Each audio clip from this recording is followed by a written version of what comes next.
Before analyzing movies, it's important to understand three key terms: shot, scene, and sequence. Think of them like this. If a book has chapters, paragraphs, and sentences, then a movie has sequences, scenes, and shots.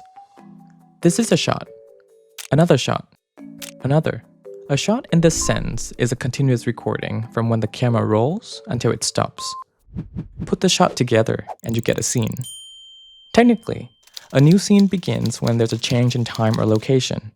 Take the opening of the TV show Wednesday as an example. The episode begins outside of school, scene 1. Then, we're inside the hallway, scene 2. In the middle of scene 2, Wednesday has a psychic vision that transports her back to the past. The same hallway, different time, so that's scene 3. And back to scene 2. Next, we're in a different location again, so that's scene 4.